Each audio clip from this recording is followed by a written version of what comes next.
تو یہ سوال آپ کو مجھ سے نہیں کرنا چاہیے، یہ سوال آپ کو عوام سے کرنا چاہیے کہ ایک سال گزرنے کے بعد کتنی اہلیت تھی کہ آپ نے عوام کے مسائل کو، عوام کی تکلیفوں کو، عوام کے دکھوں کو، ان کا مداوع اگر آپ نے کر لیا تو آپ آگے بھی کر جائیں گے. ایک بات تو یہ آپ کو میں عرض کر دوں. شیخ صاحب، ایک تو یہ مسلم لیگ نون آپ کی جماعت ہے، دوسرا آپ عوامی آدمی ہیں، یہ بہتر تو عکاسی آپ کر سکتے ہیں، بہتر نمائندگی آپ کر سکتے ہیں. تو آپ بتائیے کتنی کامیاب رہی حکومت؟ میرے خیال میں شاید آپ آپس میں گفتگو کر رہے تھے، میری بات آپ نے سنی نہیں ہے. تو میں نے اس سے اپنی اس بات میں ایک بڑا ایک مفصل سا بیان عرض کر دیا کہ ہر کسی کی، اب میری بھی دیکھیں، میں نے 16 سال خدمت کی عوام کی، لیکن ان کو پسند نہیں آئی، انہوں نے رد کر دیا. اس کا مطلب میرے میں اہلیت نہیں تھی، میں ان کی امنگوں، ان کی منشا کے مطابق کام نہیں کر سکا، اس لیے انہوں نے مجھے نہیں سمجھا کہ میں اس قابل ہوں کہ مجھے یہ کیا جائے. تو اس لیے ہر کسی کی اہلیت کا اندازہ اس کی کارکردگی سے کرایا جاتا ہے، اور ایک سال بہت ہوتا ہے، اور ایک سال میں آپ کو بہت سارے معاملات کو طے کر لینا چاہیے تھا. اب ایک بنیادی بات کی طرف آپ، وہ میں بعد میں کروں گا، آپ ایک مذاکرات کی بات کر لیجئے. مذاکرات، ذرا ایک بات ذہن میں رکھیں، ان مذاکرات میں کون شامل ہے؟ کیا شہباز شریف شامل ہے اس میں؟ کیا عمران شامل ہے اس میں؟ کیا فضل الرحمان صاحب شامل ہے اس میں مذاکرات میں؟ کیا آصف زرداری شامل ہے؟ نہیں ہے. کمیٹی بنا دی گئی، اور جس کام کو نہیں کرنا ہوتا نا اس کو کمیٹی بنا دیتے ہیں. چلیے کمیٹی کھیلتے رہتے ہیں، اور اس کا نتیجہ کیا نکلے گا؟ کچھ بھی نہیں. جب آپ بات کریں گے پھر کہیں گے جی ہم اپنی مرضی قیادت سے پوچھ لیں. وہ اپنی قیادت سے پوچھیں گے، آپ اپنی قیادت سے پوچھیں گے. اور سب سے بڑی بات یہ ہوتی ہے کہ آپ نے اگر کوئی مذاکرات کرنے ہیں تو اس کا ایجنڈا طے ہوتا ہے. پہلے آپ ایجنڈا طے کر لیجئے کہ آپ نے کس ایجنڈے پہ کام کریں گے. اس کی مختصر سی بات میں آپ کو بتا دوں، کیا اس ایجنڈے میں شامل ہے کہ جو پاکستان پہ پریشر ڈالا جا رہا ہے اس کو آپ نے کیسے سامنا کرنا ہے؟ ایک بات. دوسرا، کیا آپ نے اس ملک میں بڑھتی مہنگائی کو کیسے روکنا ہے؟ ایجنڈا کا دوسرا حصہ. تیسرا، کیا آپ نے عوام کی فلاح کے لیے کیسے کام کرنا ہے، مل کے کام کرنا ہے اور مل کے ان کی فلاح کرنی ہے. یہ تیسرا شق آپ کی ایجنڈے کی. چوتھا، کیا آپ یہ سمجھتے ہیں کہ پاکستان میں جو بجلی کے بل، گیس کے بل اور جو آپ کے یوٹیلیٹیز بل ہیں ان پہ آپ نے کیسے قابو پانا ہے؟ یہ ایجنڈے کا چوتھا حصہ. پانچواں حصہ، آپ نے اس ملک کی معیشت کو کیسے درست کرنا ہے. یہ بڑا اہم ایجنڈے کا حصہ ہونا چاہیے. چھٹا حصہ آپ کا یہ ہونا چاہیے کہ آپ نے اس ملک کو کیسے مضبوط کرنا ہے، آپ نے دہشت گردوں سے کیسے نجات حاصل کرنی ہے. یہ آپ کے ایجنڈے کے نکات ہونا چاہیے. اب میں بہت ساری باتیں بھول گیا ہوں گا اور نہیں یاد نہیں ہوگی مجھے، عمر کا تقاضا ہے. وہ تو شیخ صاحب پہلے تو معاملہ یہ تھا کہ حکومت اور اپوزیشن کے بیٹھنے میں بہت مسائل تھے. اب وہ خدا کر کے بیٹھے ہیں. 2 تاریخ کو اپوزیشن نے اپنا چارٹر آف ڈیمانڈ پیش کرنا ہے. تو یہ جو پیش رفت ہو رہی ہے اس کو تو خوشائند قرار دیا جا سکتا ہے. کم از کم بیٹھ تو گئے جو ایک دوسرے کو سامنا نہیں کرتے تھے. آپ نے دیکھیں، میں آپ کو جب بھی آپ کو چیز سن کرتے ہیں پہلے آپ اس کا دیکھتے ہیں کہ ایجنڈا کون سا ہے، کیا اس میں ایجنڈے میں ہے کیا. اگر اس میں تو حکومت پاکستان سپریم کورٹ تو نہیں ہے، اس کے پاس جوڈیشل پاور تو نہیں ہے. مطلب یہ بڑی سمجھنے کی بات ہے. آپ کے خیال میں جو شیخ رشید صاحب کہہ رہے ہیں کہ اس مذاکرات سے کچھ نہیں نکلنا، بس یہ وقت گزاری ہے، تو آپ بھی یہی سمجھتے ہیں کہ یہ وقت گزاری ہے؟ کیونکہ مذاکرات جو ہیں آصف زرداری، عمران خان، نواز شریف اور زرداری صاحب کو بیٹھ کے کرنے چاہیے تو پھر ہی کوئی نتیجہ. اس میں ایک اور ارشاد، میں ایک، اگر میں غلط نہیں کہہ رہا، ارشاد عارف ہی بول رہے ہیں نا؟ جی بالکل. اچھا ارشاد، میں ایک بات آپ سے عرض کرتا ہوں کہ دیکھیں، اگر تو فرض کیجئے آپ یہ کہتے ہیں کہ آپ نے 9 مئی کو طے کرنا ہے. 9 مئی کا جو واقعہ ہوا تھا اس کے افیکٹڈ کون ہے؟ کن کن تنصیبات کو اڑایا گیا، کن کن تنصیبات کو نقصان پہنچایا گیا، کن کو شبتاج کیا گیا؟ کیا آپ نے ان سے یہ مینڈیٹ لے لیا؟ یہ بڑی عجیب سی بات ہے نا کہ دیکھیں، کسی شخص کا کوئی چاہنے والا قتل ہو جاتا ہے یا اس کا خون کر دیا جاتا ہے، تو آپ اس خون کے جو لواحقین ہیں آپ ان کے ساتھ ہی تو بات چیت کریں گے نا. جو بھی آپ نے کرنا ہے، صلح کرنی ہے، آپ نے دیت دینی ہے، جو بھی کرنا ہے آپ نے ان کے لواحقین کے ساتھ کرنا ہے، آپ نے محلے والوں کے ساتھ نہیں کرنا. تو اس لیے اگر آپ نے 9 مئی کا ایجنڈے میں ہے تو آپ پہلے یہ دیکھیے کہ کیا آیا آپ نے وہ مینڈیٹ آپ کے پاس ہے کہ آپ اس معاملے پہ بات کر سکتے ہیں. تو یہ چیزیں میں آپ کو اس لیے کہہ رہا ہوں کہ یہ حقائق ہیں، یہ نہیں، گراؤنڈ ریئلٹیز ہیں۔ شیخ صاحب حکومت جو ہے، یہ جو قومی تنصیبات ہیں ان کی محافظ بھی حکومت ہے، ان کے معاملات بھی حکومت نے طے کرنے ہیں، تو حکومت جب مذاکرات کر رہی ہے، نائب وزیر اعظم اور ملک کے وزیر خارجہ جو ہیں وہ اس سرکاری کمیٹی کو لیڈ کر رہے ہیں، تو ظاہر ہے ان کے پاس مینڈیٹ موجود ہے، آئینی بھی قانونی بھی۔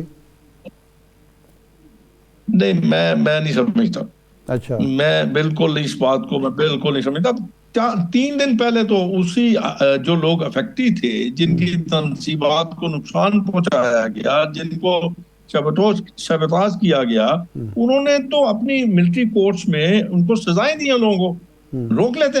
آپ کہتے جی زیادہ رک جائیے، آپ میں اتنی ہمت تھی تو آپ روک لیتے ان کو کہتے ہیں رک جائیے جی، ہمارا معاملات طے ہو رہے ہیں، ہماری کمیٹی بن رہی ہے، ہمارے آپس میں اس میں مذاکرات جاری ہونے والے ہیں، تو آپ تھوڑی دیر توقف کیجئے۔ نہیں، لیکن شیخ صاحب جو مستحق ہیں، جنہوں نے کوئی جرم کیا ہے، ان کو تو سزا ملے گی، اس پر تو سوال نہیں ہو سکتا کہ جی جو ملٹری کورٹ ہی صحیح، اس میں جو مقدمہ چل رہا ہے اس کو اس لیے روک دیا جائے کہ ہم مذاکرات کرنے والے ہیں۔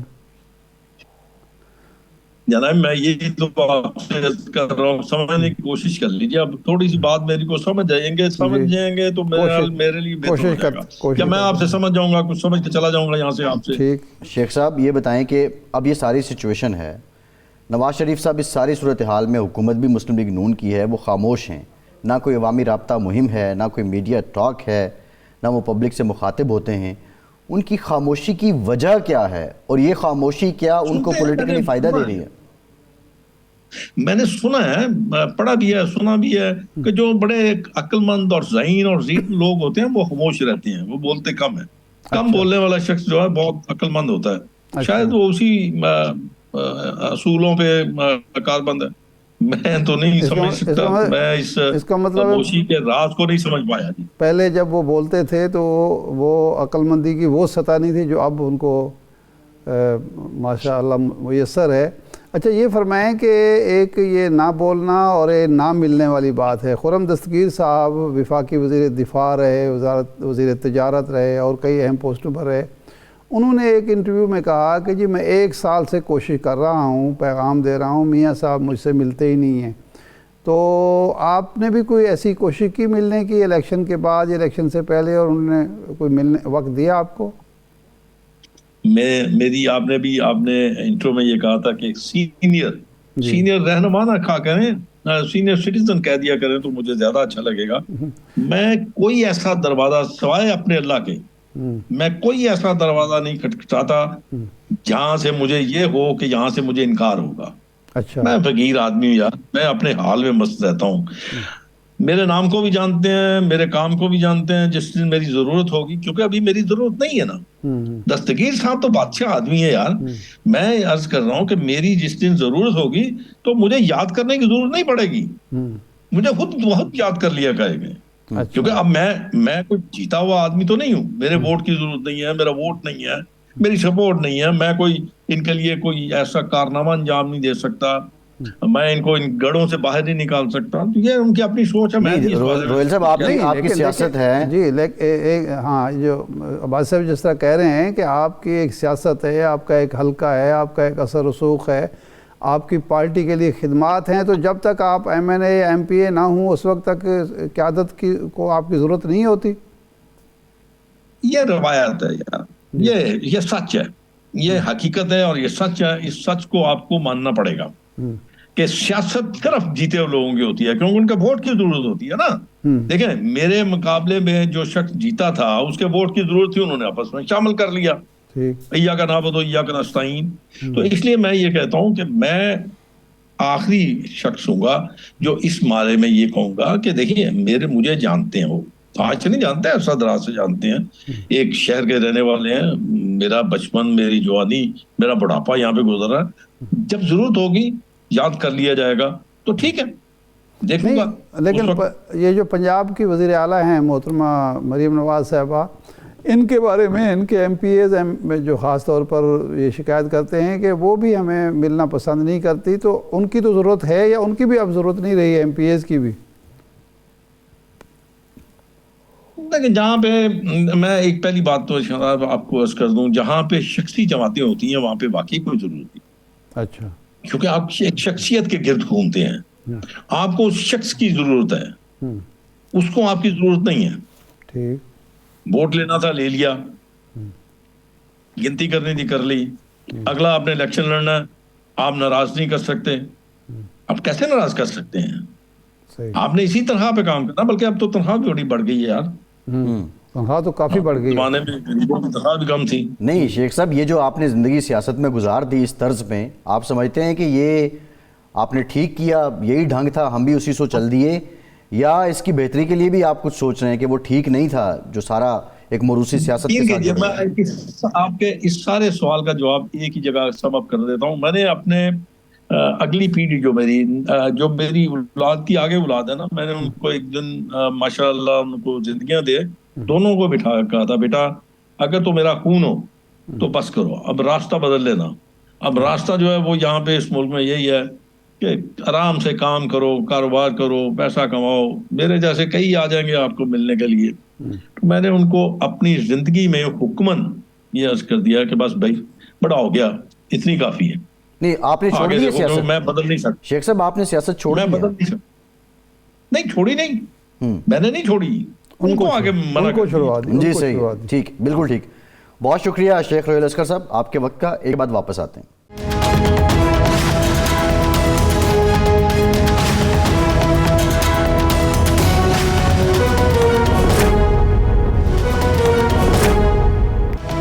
بریک کے بعد ایک بار پھر سے آپ کو خوش آمدید کہیں گے۔ ارشاد صاحب، دفتر خارجہ نے سٹیٹمنٹ دے دی ہے کہ پاکستان کی جو سیکیورٹی کے فیصلے ہیں وہ پاکستانی قوم کرے گی، کسی بیرونی مداخلت کی ضرورت نہیں ہے۔ یہ جو امریکہ، برطانیہ اور سرپرائزنگلی جو بائیڈن حکومت جاتے جاتے اور یورپی یونین، ان کی جو سٹیٹمنٹس آ رہی ہیں، یہ کیا پاکستان کا بازو مروڑنے کی کوشش کی جا رہی ہیں ماضی میں جس طرح ہوتا رہا، یا جس طرح ہم یہ دیکھ رہے ہیں کہ کافی زیادہ اس بات کا شور پاکستان تحریک انصاف بھی مچا رہی تھی، تو ان کی جو بات ہے وہ پہنچ رہی ہے ان تک، ان کا نیریٹو پہنچ رہا ہے اور اس پہ وہ اپنا رد عمل دے رہے ہیں؟ اب ایسے دو تین چیزیں ہیں۔ نمبر ون تو یہ ہے کہ ایک ہے پاکستان کے جو سیکیورٹی سے جڑے ہوئے معاملات اور اس میں کسی قسم کی مداخلت یا اس قسم کا دباؤ۔ پاکستان نے ہمیشہ، ہر حکومت نے، حکومت کوئی بھی تھی، خواہ فوجی تھی یا سویلین تھی، اس نے اس دباؤ کو مسترد کیا ہے اور کبھی بھی اپنی قومی مفاد پر سمجھوتا نہیں کیا۔ سال ڈیڑھ سال پہلے جب یہ معاملہ، ڈیڑھ دو سال پہلے IMF کا چل رہا تھا، تو اس وقت بھی بہت ساری چیزیں سامنے آئی تھی کہ جی یہ کر لیں، وہ کر لیں، ہم نے کہا کہ ہم نہیں کریں گے، بالکل ہے۔ ایک تو ہے یہ پہلو، اس پر تو میرا نہیں خیال کہ کسی کو بھی شک ہونا چاہیے کہ پاکستان اپنے قومی مفاد کے حوالے سے، اپنی قومی سلامتی کے حوالے سے کسی قسم کا کوئی دباؤ قبول کر سکتا ہے۔ پہلے بھی ہم نے نہیں کیا اور انشاءاللہ اب بھی نہیں کریں گے۔ ایک ہوتے ہیں جو معاملات سیاسی نوعیت کے ہوتے ہیں، ہم عالمی برادری کا حصہ ہیں، ہم نے کچھ عالمی قوانین کو قبول کیا ہوا ہے، انٹرنیشنل کنونشنز پہ ہم نے سائن کیے ہوئے ہیں۔ اس حوالے سے اگر ہم کوئی ایسی بات کرتے ہیں جو امریکہ سمجھتا ہے، یورپی یونین سمجھتی ہے یا کوئی اور ملک سمجھتا ہے کہ ہم اس کی خلاف ورزی کے مرتکب ان کے نقطہ نظر سے ہو رہے ہیں، تو وہ پھر اس پہ سوال اٹھاتے ہیں اور ہمیں بھی سوچنا چاہیے کہ کیا ہم کوئی ایسی غلطی تو نہیں کر رہے جس کی وجہ سے ہم پر دباؤ آئے گا اور ہمیں اس دباؤ کا سامنا کرنا پڑے گا اور کسی سطح پہ ہمیں قبول بھی کرنا پڑ رہا ہے۔ مثال کے طور پر فواد چوہدری صاحب نے ایک انٹرویو میں کہا کہ چند دن پہلے ایک اہم دانشور امریکہ سے یہاں آئے، انہوں نے ملاقاتیں کیں اور انہوں نے کہا کہ واشنگٹن میں جو کوکنگ ہو رہی ہے، جس طرح کے معاملات چل رہے ہیں، آپ کو اپنے معاملات قبل از وقت سدھار لینے ہاؤس ان آرڈر چاہیے، کرنا اس وقت کا انتظار نہیں کرنا چاہیے کہ آپ پر دباؤ آئے۔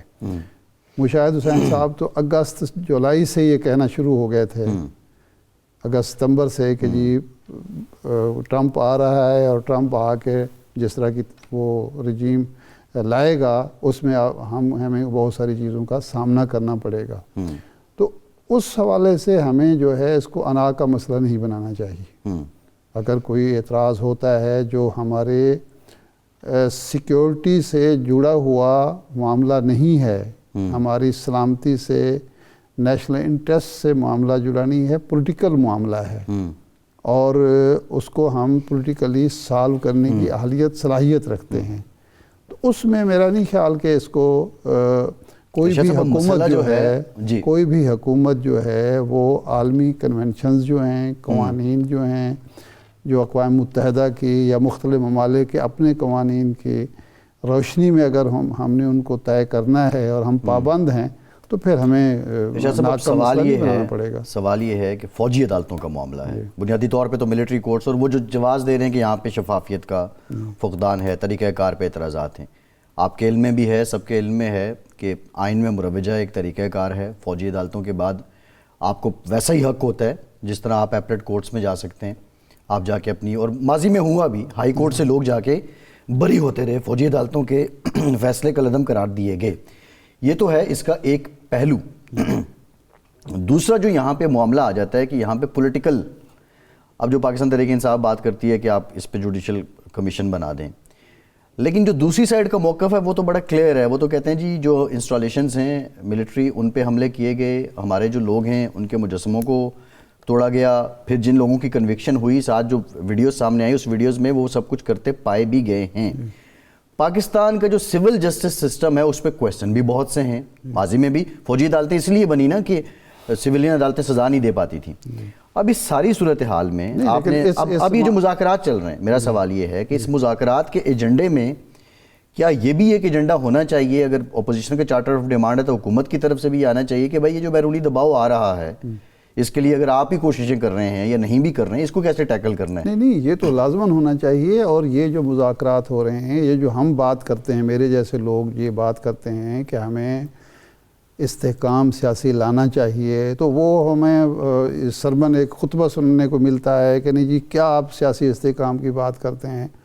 او بھائی, سیاسی استحکام اسی لیے ضروری ہوتا ہے کہ نہ صرف آپ کی معیشت چلے, آپ کے حکومتی اور ریاستی معاملات خوش اسلوبی سے چلیں, بلکہ جو سیاسی عدم استحکام کا فائدہ کوئی ہمارا دشمن اور ہمارا کوئی دوست ہی سے ہی, امریکہ جیسا, وہ نہ اٹھا سکے. یہ اس لیے بھی اگر کمزور حکومت ہوگی, کمزور سیاسی سسٹم ہوگا, آپس میں لڑ رہے ہوں گے, تو اس کا فائدہ ہر کوئی اٹھانے کی کوشش کرے گا. تو اسی لیے تو ہم یہ بات کرتے ہیں اور یہ بات اسی لیے کی جاتی ہے.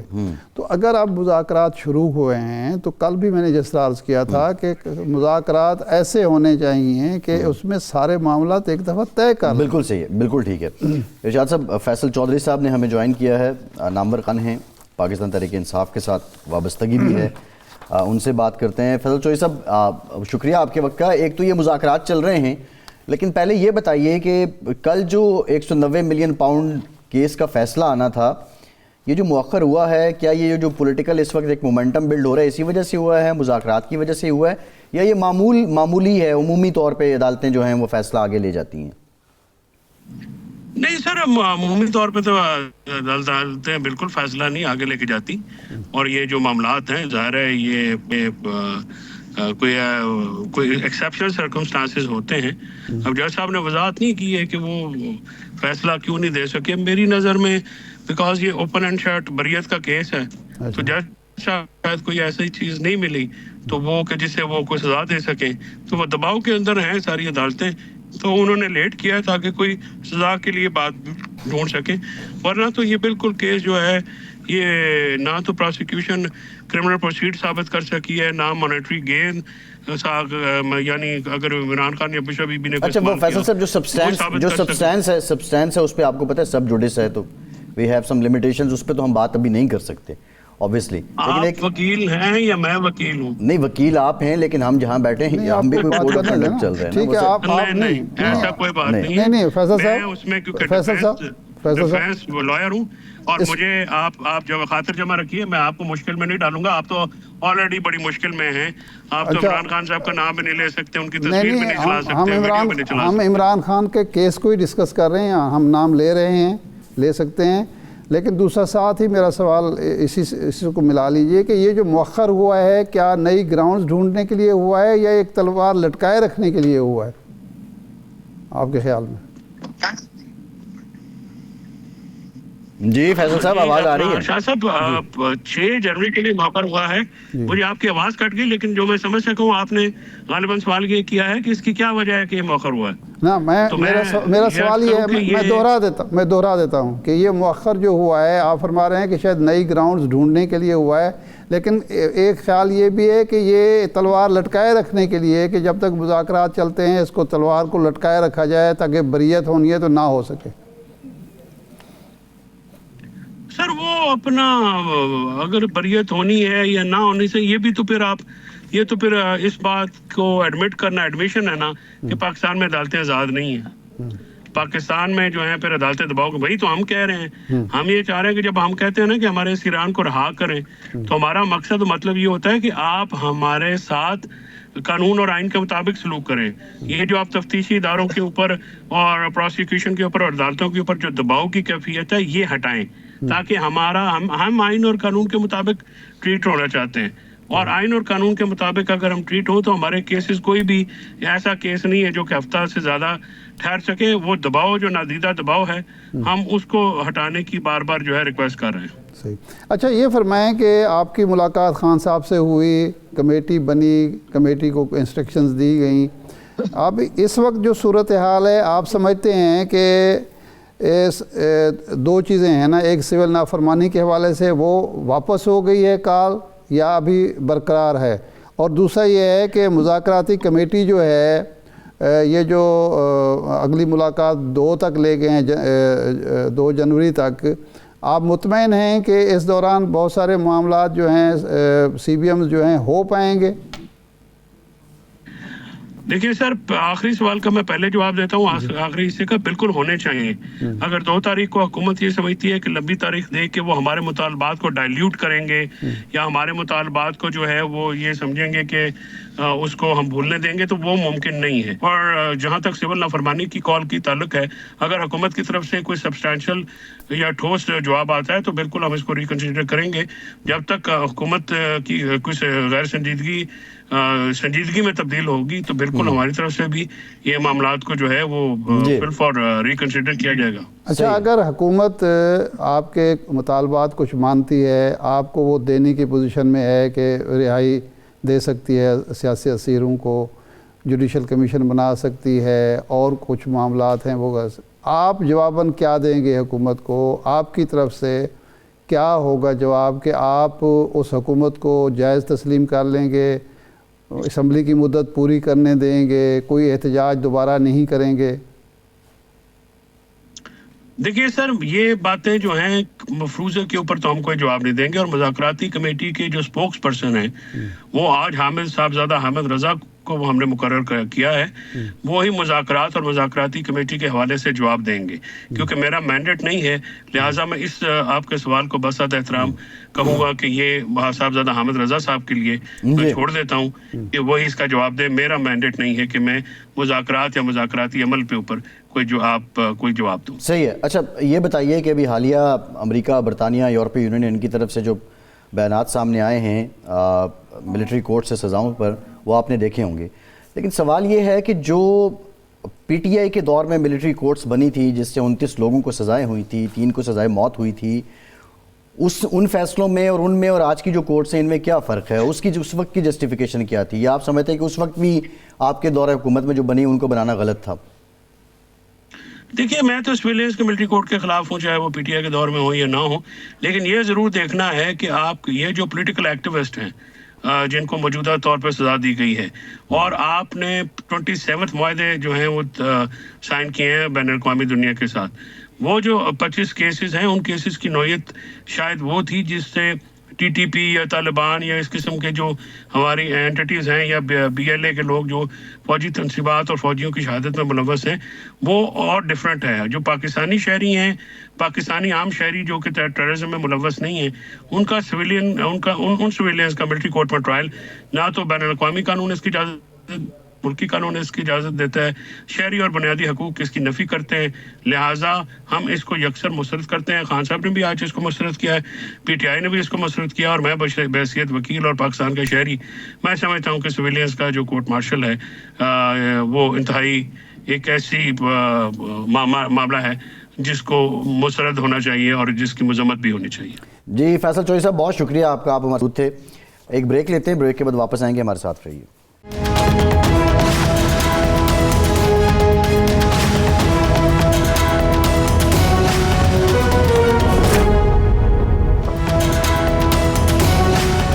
بریک کے بعد ایک بار پھر سے آپ کو خوش آمدید کہیں گے۔ ارشاد صاحب، بلاول بھٹو نے کہا ہے کہ جو انفراسٹرکچر ہیں بہت ہیوی، اور روڈ اور لنک اب اس کی ضرورت نہیں ہے۔ سب سے بڑا انفراسٹرکچر ہائی سپیڈ انٹرنیٹ ہے، اور میں نوجوانوں کے ساتھ مل کے اس کو آگے لے کر بڑھوں گا۔ اور یہ جو نئی عوامی رابطہ مہم ہے بلاول صاحب کی، کل بھی انہوں نے خطاب کیا، آج بھی، اور پھر وہ فوکس کر رہے تھے، اور وہ ایک بات انہوں نے کی کہ سب سے اچھی بات یہ ہے کہ آج جس لڑکے نے سب سے پہلے ڈگری لی وہ نوشہرہ خیبر پختونخوا سے ہے۔ بہرحال پیپلز پارٹی کا ساز تو تھا، وہ چاروں صوبوں کی جماعت رہی ہے۔ Slow and steady won the race, Bilawal صاحب اس پالیسی پہ چلے گئے، اور انہوں نے ایک بالکل organic without any support Baisakhi وہ وزیر اعظم بننا چاہ رہے ہیں۔ کیا یہ وہ اسٹریٹجی ہے، یا وہ فیز ہے کہ جس میں کچھ لوگوں کا کہنا ہے کہ ان کی کوئی ناراضی ہے تو اس میں وہ اپنے کام میں لگ گئے؟ دیکھیں، یہ کام تو انہیں بہت پہلے کرنا چاہیے تھا، جب یہ سیاست میں ان کو دھکیلا گیا تھا اس وقت تو ان کا ووٹ بھی نہیں بنا تھا غالباً، تو لیکن جب وہ بن گیا، آ گئے الیکشن لڑنے کے، تو اس وقت اہل نہیں تھے۔ شاہ صاحب دھکیلا گیا تھا کیا مطلب؟ ہاں، ایسے لگتا ہے اس لیے کہ اگر وہ خود سیاست میں اپنے زور پر، اپنے ایجنڈے کے تحت، اپنے ویژن کے تحت آتے تو زیادہ کامیاب ہوتے۔ ان پر جو بوجھ لاد دیا گیا والد صاحب کا، اور والد صاحب کی جو معاملات ہیں سیاسی، جو وہ اس کی وجہ سے ان ایک ایسا نوجوان جو فارن کوالیفائڈ ہے، خوب روح ہے، بینظیر بھٹو کا صاحبزادہ ہے، ذوالفقار علی بھٹو کا نواسہ ہے۔ یہ سوال ہے، بینظیر بھٹو بائی ول آئی تھی سیاست میں یا وہ بھی لائی گئی تھی؟ نہیں، وہ تو ظاہر ہے والد کو جب ان کے پھانسی ہو گئی تو اس کے بعد وہ مجبوری تھی ان کا آنا، وہ تو انہوں نے ان کی بھی والدہ کی شہادت ہو گئی، ان کی بھی مجبوری بنتی ہے۔ اس وقت تو یہ بہت چھوٹے تھے، اور یہ بعد میں نہیں، مجھے ان کے آنے پر کوئی اعتراض نہیں ہے۔ میں جو بات کر رہا ہوں کہ وہ اگر بینظیر بھٹو کی لیگیسی، ذوالفقار علی بھٹو کی لیگیسی کے ساتھ آتے تو زیادہ موزوں تھا، زیادہ مناسب تھا۔ ان پر ایجنڈا زرداری صاحب کا لاد دیا گیا، اور ان کے ارد گرد جو وہ انکل جو ہیں جن سے بینظیر بھٹو صاحبہ نے جان چھڑائی تھی، ان پر انکل مسلط کر دیے گئے، اور وہی پالیسی لے کر وہ چل پڑے۔ نتیجہ یہ ہوا کہ کافی حد تک وہ ایگزاسٹ ہو گئے، یعنی وہ نوجوانوں کی طرف متوجہ ہوتے، نوجوانوں کی جو آج بات کر رہے ہیں، یہ بات اگر 10 سال پہلے وہ کرتے، 12 سال پہلے کرتے تو اس میں زیادہ اٹریکشن ہوتی۔ 10 سال پہلے بابوں کی سیاست تھی، آج نوجوانوں کی سیاست ہے۔ نہیں، سیاست اس وقت کسی نے، ایک بابے نے نوجوانوں کو اٹیکٹ کیا نا۔ ہاں ٹھیک ہے، سمجھ آتی ہے بات۔ آج سے 12 سال 14 سال پہلے اس نے اس کانسٹیچوئنسی کو مخاطب، نوجوان زیادہ بہتر کر لیتا، جس کو آج یہ کر رہے ہیں۔ صحیح ہے۔ باقی انفراسٹرکچر جو ہے وہ ٹھیک ہے، اس میں کوئی شک نہیں کہ اس وقت جو انٹرنیٹ ہے اور یہ سوشل میڈیا پلیٹ فارم ہیں، یہ ایک بہت بڑا ذریعہ ہیں، لیکن انفراسٹرکچر کا یہ مطلب نہیں کہ آج موٹر وے کی ضرورت نہیں ہے۔ ظاہر بات ہے لوگ جو ہیں انٹرنیٹ پر سوار ہو کے اسلام آباد نہیں پہنچیں گے، یا اپنی ورک پلیس پہ نہیں جائیں گے، اس کے لیے تو سڑک بھی ضرورت ہے، اس کے لیے بس کی بھی ضرورت ہے، اس کے لیے ریل کی بھی ضرورت ہے، اس کے لیے پی آئی اے کی بھی ضرورت ہے، وہ سارا کچھ کی بھی ضرورت ہے۔ لیکن یہ اس وقت امپورٹنٹ انجن ہے آپ کی اکانومی کو بہتر کرنے کا، آپ کی ویل بینگ جو ہے اس کے لیے یہ بہت بڑا انجن ہے کہ آپ نے اگر ترقی کرنی ہے، آپ نے خوشحالی لانی ہے، آپ نے روزگار کے مواقع پیدا کرنے ہیں، لوگوں کی جو کمیونیکیشن سسٹم بہتر کرنا ہے، تو یہ ہے اس میں۔ لیکن یہ وہ کسے سمجھا رہے ہیں؟ جن بابوں کی بات کر رہے ہیں اور جن بوڑھے سیاستدانوں کی بات کر رہے ہیں، وہ خود بھی تو انہیں میں گھرے ہوئے ہیں نا۔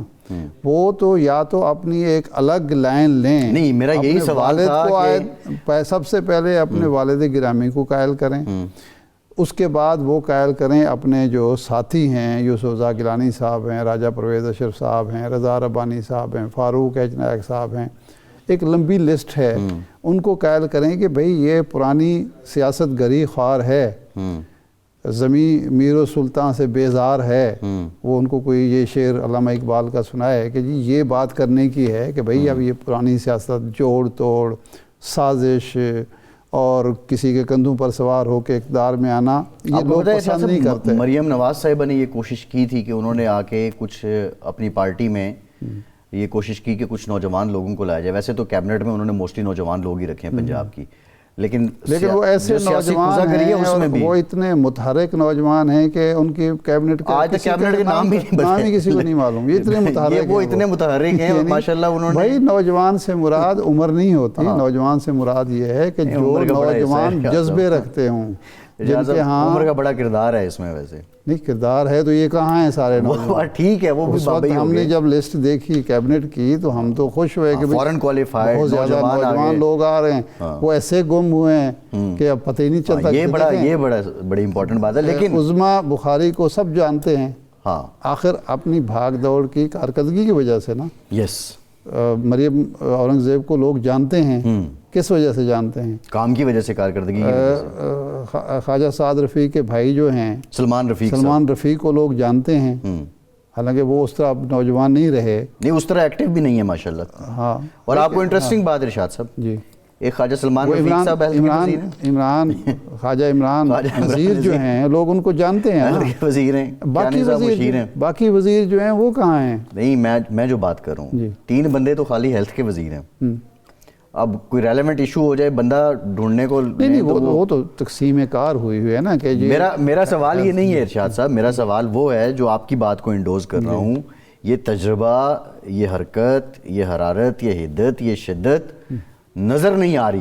نوجوان لا کے بھی نظر نہیں آ رہی. لیکن سیاست میں تو مریم صاحبہ بابوں سے جان نہیں چھڑا سکی ہیں. دیکھیں آج بھی جو فیصلہ سازی ہے مریم صاحبہ کا اپنے فیصلے ہیں. دیکھیں میں اس چیز کا قائل بالکل نہیں ہوں کہ آپ بالکل جو تجربہ کار لوگ ہیں ان کو بالکل ہی ڈمپ کرتے ہیں. تجربہ اور جذبہ، جوان جذبہ جو ہے اس کے ملاپ سے آپ بہتر نتائج حاصل کر سکتے ہیں کہ ان کے تجربے سے نوجوان کے اندر جو جوش ہے، جو جذبہ ہے، جو حرارت ہے، جو حدت ہے، جو شدت ہے، وہ اس کو اگر آپ بروئے کار لائیں گے تو آپ کو بہت فائدہ ہو سکتا ہے. لیکن اس کے لیے شرط اول یہ ہے کہ وہ نوجوان جو ہے جدید رجحانات سے واقف بھی ہو، اور نوجوان کے اب یہ کہہ کر نوجوانوں کو ریجیکٹ کر دینا ہے کہ جی اس کو تو کسی نے جناب جادو کر دیا ہے، کسی کے ایل انفارمڈ ہیں، یہ میں سمجھتا ہوں کہ عقل مندی نہیں ہے، دانش مندی نہیں ہے. علامہ اقبال نے جب یہ کہا کہ جوانوں کو پیروں کا استاد کر، تو اس کا مطلب ہے کہ وہ ایک اتنا بڑا ویژنری سمجھتا ہے کہ نوجوان جو ہے وہ بوڑھے اب نوجوانوں کی قیادت نہیں کر سکتے، نوجوان بوڑھوں کی قیادت، بزرگوں کی قیادت کر سکتے ہیں. نہیں اب اس میں وہ بات ٹھیک ہے. تو ہم کیا کر رہے ہیں کہ ہم اس نوجوان کو ریجیکٹ کرنے کی کوشش کر رہے ہیں، مایوس کرنے کی کوشش کر رہے ہیں، اس کو یہ کہہ کر کہ جی تمہیں کچھ پتہ نہیں، ہمیں بہت کچھ پتہ ہے. بھئی آپ کو کیا پتہ ہے اور اس کو کیا پتہ نہیں ہے دنیا میں نے تو کہا جدید رجحان یہ اور اس کا ماسٹر ہے. ہاں اس کا ماسٹر obviously. تو اب اس نوجوان کو آپ نے وسائل مہیا کرنے ہیں، مواقع مہیا کرنے ہیں، آپ نے اس کی سننی ہے، اور اس کی جو سفارش ہے، اس کی جو تجویز ہے، اس کا جو منصوبہ ہے، اس میں اگر کہیں میری عمر کے لوگوں کی رہنمائی کی ضرورت ہے، رہنمائی کرنی ہے، لیکن اس کو ریجیکٹ نہیں کرنا کہ تمہیں کچھ نہیں پتا. یہ جو ہمارا جو روایتی ایک ہمارے معاشرے کا ایک روایت سمجھ لیجئے یا روایتی المیہ ہے، وہ کیا ہے؟ تمہیں کچھ نہیں پتا. اچھا ارشاد صاحب دیکھیں، ایک یعنی حقیقت یہ ہے کہ میں روزانہ یہ تجربہ کرتے ہیں، ایک ان پڑھ شخص ہے، کبھی اسکول کالج نہیں گیا، کبھی اپنے ایک محدود دائرے سے نہیں نکلا، وہ بیٹا اس کا جو ہے وہ گورنمنٹ کالج سے ڈگری لے کر جاتا ہے، پنجاب یونیورسٹی سے ڈگری لے کر جاتا ہے، اور وہ صاحب والد ہونے کا یا بزرگ ہونے کا فائدہ اٹھا کر وہ اس کا تمہیں کیا پتہ. ہاں تمہیں کیا پتہ. یہ بات بالکل ٹھیک ہے ارشاد صاحب. میرا آپ نے وہ اقبال کا ذکر کر دیا ہے، خرد کو غلامی سے آزاد کر. یہ اول تو خرد ڈٹرمن کیسے ہوگا؟ جو آپ بات کر رہے ہیں کہ نوجوانوں کو کچھ نہیں پتہ، یہ کہنا بھی غلط ہے. نوجوانوں کو سب پتہ ہے، یہ بھی خرد کا بہت اونچی سب پتہ نہیں یہ ہے، معراج ہو جائے گا. سب یہ پتہ خرد نہیں غلامی ہے، سے کیسے آزاد ہوگا؟ لیکن خرد آپ کی جو خرد ہے، آپ کی جو شعور ہے، اگر وہ نقالی پر آمادہ ہے تو اس سے ہمیں نجات حاصل کرنی چاہیے.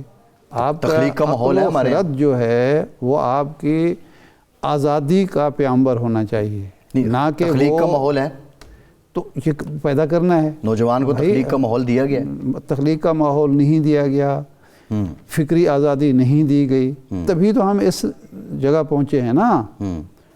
75 سال میں قومیں آگے گئی ہیں، جن کو ہم سمجھتے تھے کہ جی یہ اس قابل نہیں ہیں، وہ کہاں کھڑے ہوئے ہیں. جی بالکل ٹھیک ہے ارشاد صاحب. پروگرام ختم ہو گیا. بہت شکریہ آپ کا. آج کے پروگرام سے اتنا ہی. فیڈ بیک ضرور دیجیے گا. اجازت دیجیے.